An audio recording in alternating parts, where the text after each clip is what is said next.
There are some commentators that are foolishly dismissing Donald Trump's historic victory at the Iowa caucuses. They say that the drop in turnout is a sign of weakness. It's not. What it is a sign of extremism within the Republican Party. Let me explain what it is that you are seeing in the election results. The Republican Party is like a giant dwarf star that's collapsing. As the gas giant gets smaller, it gets hotter and it gets denser, and it gets smaller as it gets hotter and smaller and denser until it implodes completely into a black hole. And that is the current state of today's 2024 Republican Party. The party is becoming smaller, hotter, denser, and more extreme. The coalition that the MAGA extremists hope for is them plus apathy. They're not trying to build a coalition of majority support. They're trying to take power with minority fervor. The last place that any Republican candidate will be able to beat Donald Trump and trip up his momentum is in the state of New Hampshire, where Democrats and independents can vote.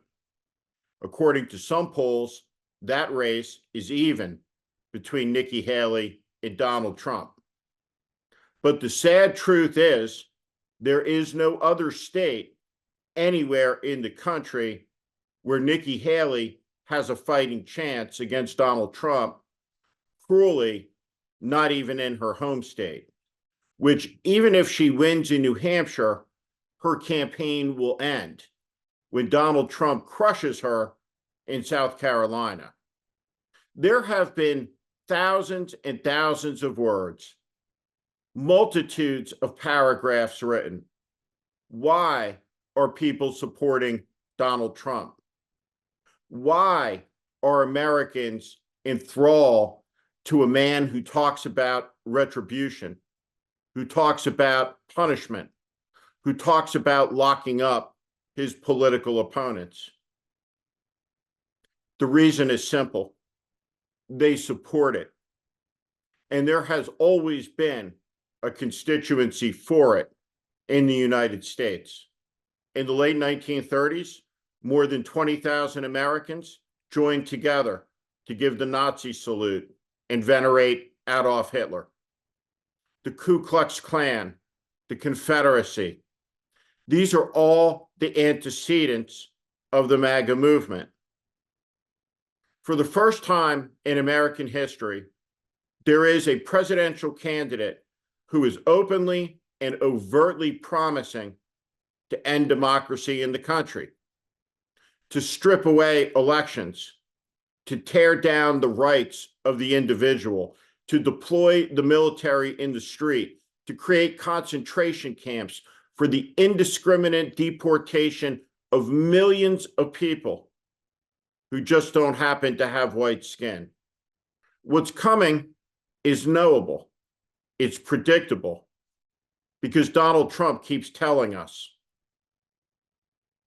America's media companies have made billions and billions and billions of dollars sensationalizing the menace, downplaying it, hosting town halls, putting a spotlight on the insanity and pretending it wasn't.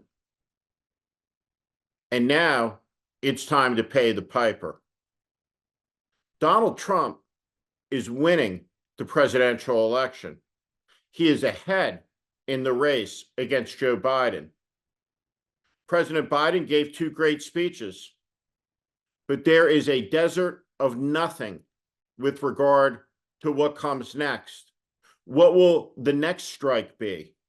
Because today, from the White House and the Democratic Party, the silence is deafening, except for the muted complaints about the worry from men like 83-year-old Steny Hoyer, who claims that President Biden is the greatest leader since FDR.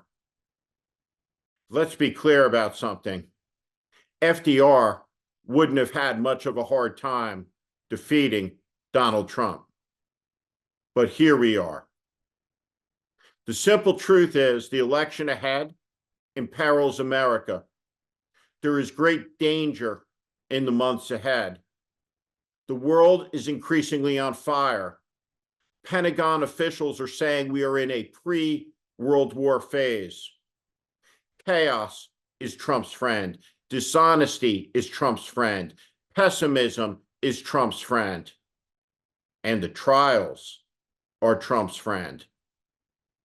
He is hardening his supporters into a fervent army that will do anything, say anything, and believes anything, so long as it is Trump who tells them. Tens of millions of Americans have come unmoored from the high ideals that animated the country, that breathed life into the experiment. They have turned away from the idea that we are all created equally, endowed by a creator with inalienable rights. They have succumbed to one of the oldest lies in history, the idea that a strong man can alone fix it. And if only they turn over their agency and their intellectual sovereignty, the job will get done. It's a recipe for disaster, for chaos, for death, and societal collapse. And it's important to understand this. There has never, ever been a person who promises the thing that Donald Trump promises, who upon election has failed to deliver them. Every American should remember that. It will take a lot shorter time to tear down what has been built up over 200 years.